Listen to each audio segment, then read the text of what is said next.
o tema de hoje é esperança. Olha que tema gostoso de a gente falar, né, pastor Rogério? Eu tava brincando, a gente tava brincando aqui em off, que a gente sempre falou tantos temas assim, depressão, tirar você da depressão. Hoje a gente vai falar de tema gostoso, que é esperança. Não que os outros não foram, né? Foram de libertação, mas hoje vai trazer para você um novo ânimo aí na sua vida. A esperança no Senhor, ou seja, nós podemos descansar.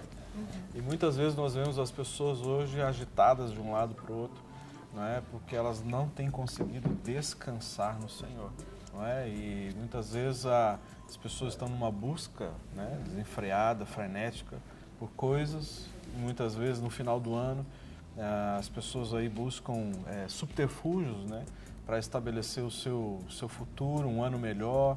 E inclusive ontem, né, o nosso pastor falou na pregação sobre isso, né?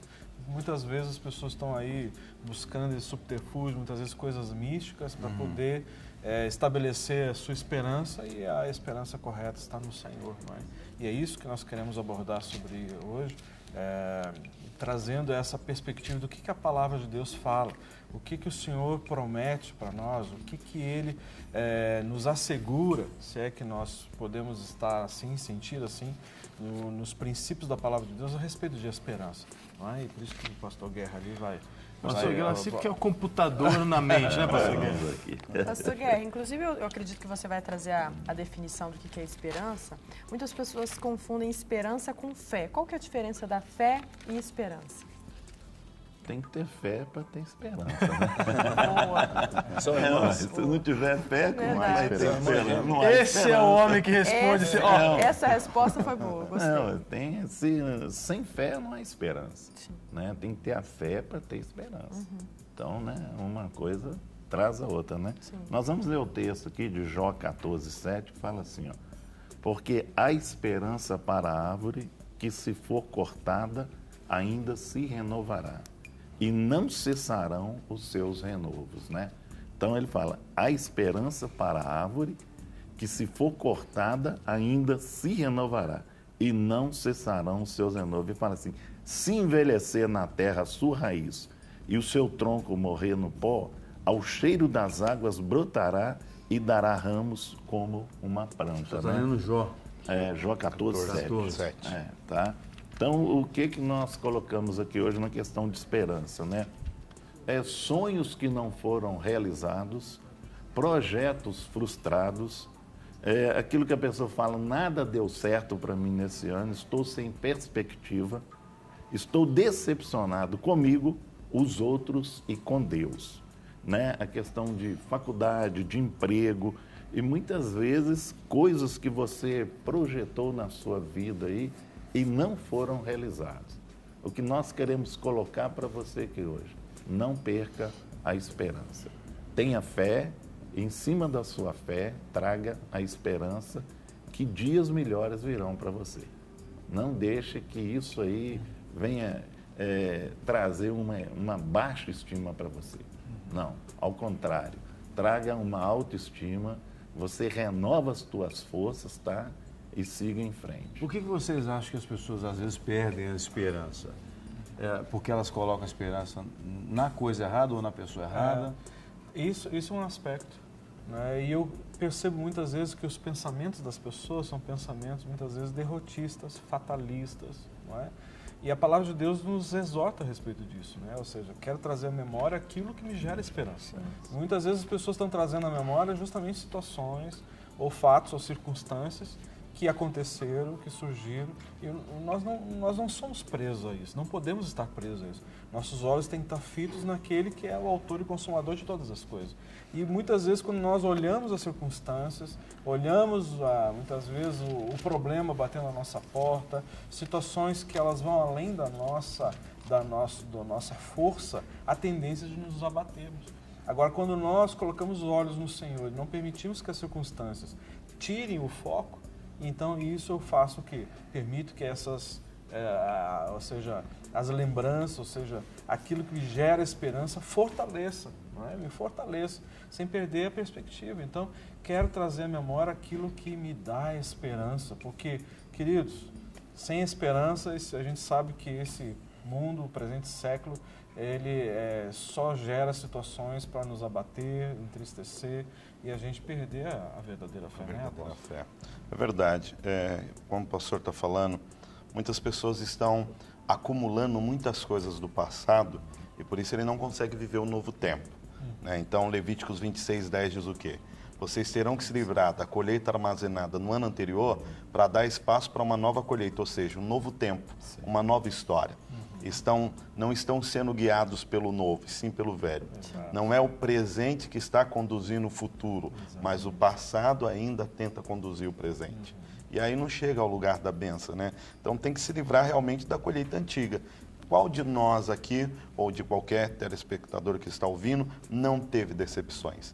Não teve frustrações. Mas como foi dito a palavra, e nós cremos no que está em Salmos 40, o que o salmista diz? Eu esperei com paciência no Senhor. Nós cremos nessa esperança, que é o Senhor, que renova todas as coisas. E uma das coisas que você colocou que é a paciência. A paciência. Que isso aí tem que ter. Muitas vezes a pessoa não tem paciência para esperar, né? Que é uma coisa que tem que estar junto com a esperança, que é a paciência. Realmente esse texto é muito forte para isso. Porque Eclesiastes 3 diz o quê? Tudo tem o quê? Tempo, né? Tempo para todas as coisas. Tem tempo.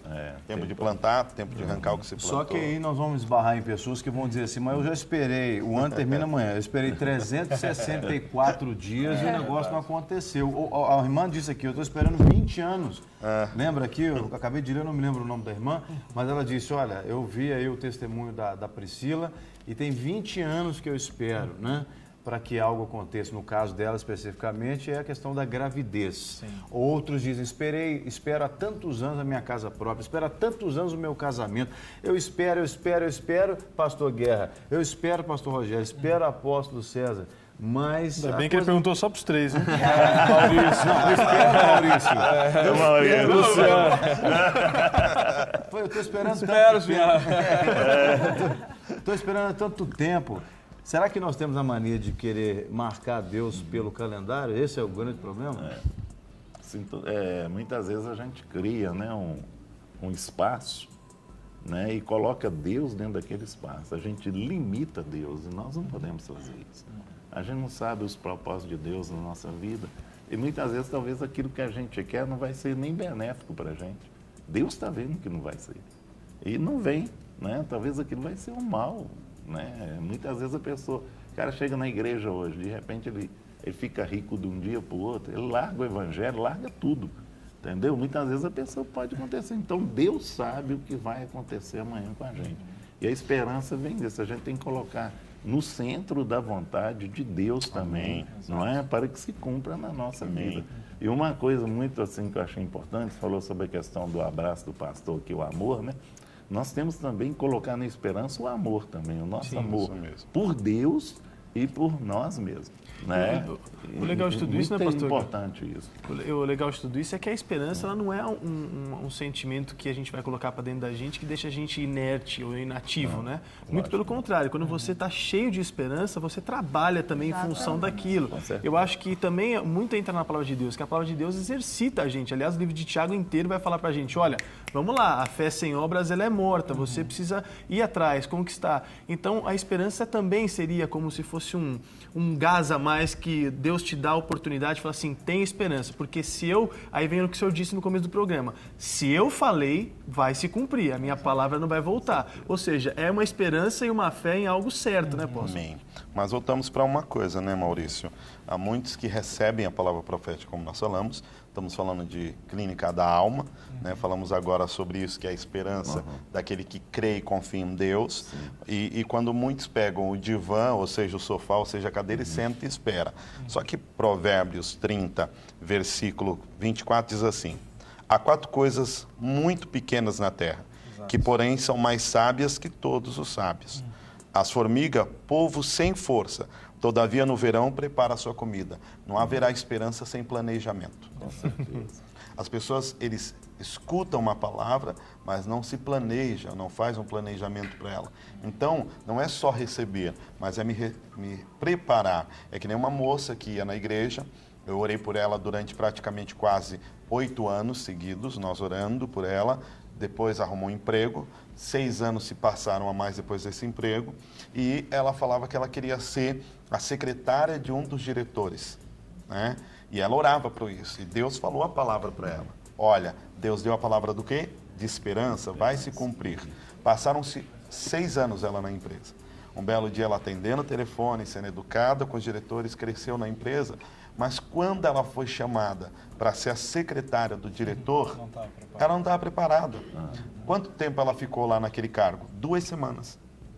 E o diretor falou, poxa, há 6 anos que você está na empresa, você podia ter feito uma faculdade, um curso, pelo menos para falar bilíngue, precisa de uma secretária falar pelo menos o inglês. E ela não tinha se preparado. Ela queria o sonho, ela tinha esperança, mas ela não se preparou. A palavra se cumpriu, A mas palavra ela se não cumpriu, estava preparada. mas ela não estava O preparada. apóstolo tem uma frase que eu gosto muito de ouvir, né? Ele até falou no programa aqui, é dever de Deus te colocar no lugar da promessa, mas se manter lá é seu dever. Seu dever. A gente fala sobre isso até quando a gente brinca no futebol, sobre os líderes, né, do campeonato, eles falam muito, é difícil chegar lá.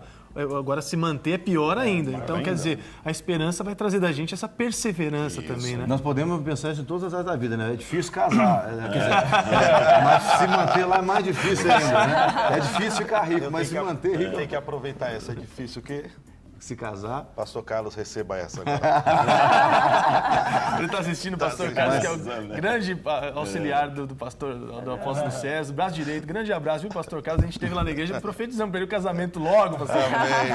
E todos os que estão solteiros, né? Quem 2014 correr para o casamento. Esperança. Não perca a esperança. Não, e os que já estão casados, por favor, né? Continuem trabalhando para se manter casado em 2014. Exato. Eu gosto muito do texto, está em Abacuque 3,17, como muito nós conhecemos, e a minha versão está na NVI, diz, mesmo não florescendo a figueira e não havendo uvas nas videiras, mesmo falhando a safra de azeitonas, não havendo produção de alimento nas lavouras, nem ovelhas no curral, nem bois nos estábulos, ainda assim eu exultarei no Senhor e me alegrarei no Aleluia. Deus da minha salvação. Aleluia. O Senhor, o soberano, é a minha força.